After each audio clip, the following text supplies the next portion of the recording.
हल्की सी मुस्कान लिए यह चेहरा आज करोड़ों लोगों को असमंजस में डाले हुए है। कई ऐसे राज जो आज भी एक राज बनकर रह गए हैं, क्योंकि इस पेंटिंग के बारे में ना तो लियोनार्डो ने कहीं लिखा है और ना ही उस टाइम के लेखकों ने। फिर भी आज यह इंटरनेट पर सबसे ज्यादा सर्च की जाने वाली पेंटिंग है, क्योंकि इसमें कुछ ऐसी चीजें हैं जो इसे उस टाइम की बाकी पेंटिंग से अलग बनाती हैं। कई इसमें ऐसी हिडन चीजें मिली हैं जो वाकई में आपको हैरान कर देंगी। तो चलिए शुरू करते हैं।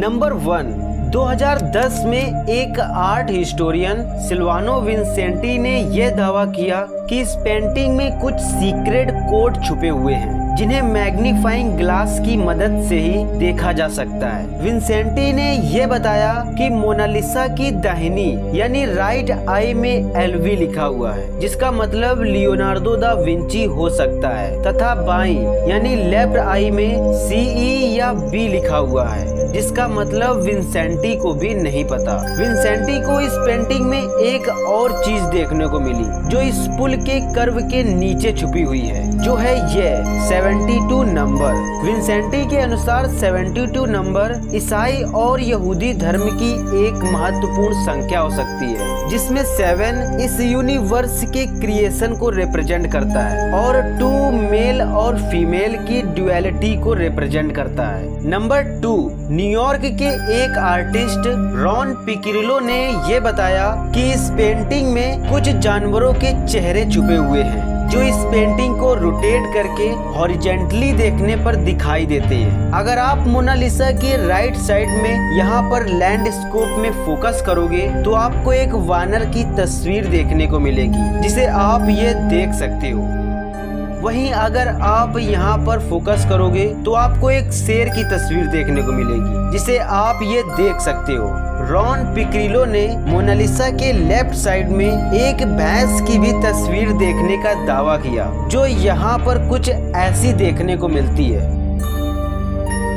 नंबर 3, आपको ये तस्वीर किस एंगल से अधूरी लगती है? ऑब्वियसली आपको इसमें कुछ भी ऐसा देखने को नहीं मिल रहा होगा जो इसके अधूरेपन की व्याख्या करता हो। फिर भी कुछ सालों तक ये अटकलें चली कि लियोनार्डो ने मोनालिसा के आईब्रोज और आईलैशेस को नहीं बनाया था, पर पास्कल कोड ने अपनी रिसर्च से यह कहा कि लियोनार्डो ने मोनालिसा के आईब्रोज और आईलैशेस को बनाया था, पर वो ओवर क्लीनिंग की वजह से गायब हो गई। आज मोनालिसा के इनकम्प्लीट होने का कोई भी सबूत नहीं है, फिर भी इसे इनकम्प्लीट माना जाता है, क्योंकि लियोनार्डो ने इस पर 16 साल अपने मरते दम तक काम किया था, जो उनका कला के प्रति उनके पैशन को व्यक्त करता है। इतनी परफेक्ट पेंटिंग बनाने के बाद भी उनकी नजर में ये एक अधूरी पेंटिंग थी, जो लियोनार्डो के एक महान कलाकार होने का सबूत है।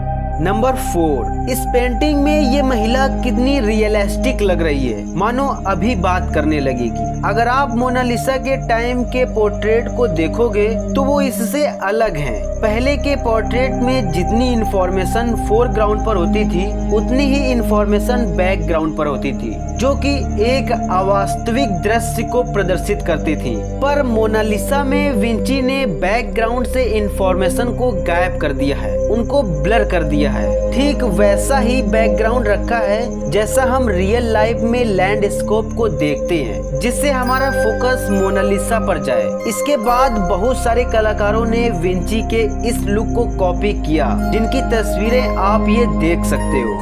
नंबर 5, मोनालिसा की कॉपी प्रतियां भी बनाई गई थी, जिनको उनके स्टूडेंट्स ने बनाया था।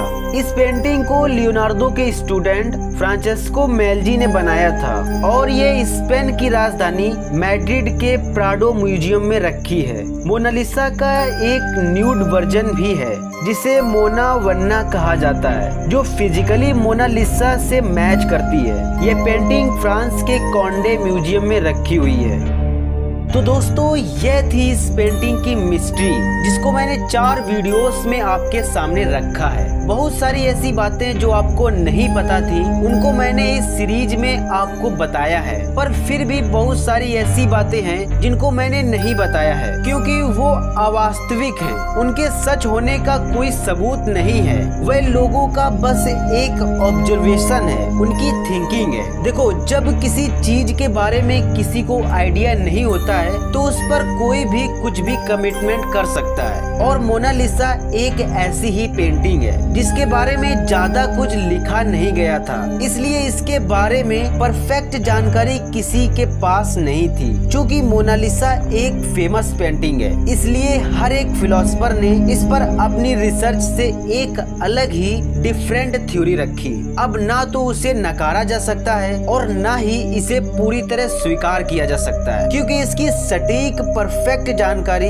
किसी के पास नहीं है। इसीलिए इस पर थ्योरी तो बहुत हैं। आपको इंटरनेट पर अलग अलग रिसर्च करने से हजारों थ्योरी मिल जाएंगी, पर जिनमें कुछ सच्चाई दिखती है कि हाँ ऐसा हो सकता है और हिस्टोरियंस को उसके सबूत मिले हैं, उनको आपके सामने इन वीडियोस में मैंने रखा है। अगर आपने देखा होगा तो आपको पता होगा। सो इस खूबसूरत, फैक्चुअल, डिफरेंट और फेमस पेंटिंग मोनालिसा के बारे में इतना ही। अगर आपको इन वीडियोस को बनाने में लगी हमारी मेहनत और रिसर्च पसंद आई हो तो इस वीडियो को लाइक और शेयर करके जरूर जाना। आपका बहुमूल्य समय देने के लिए बहुत बहुत धन्यवाद।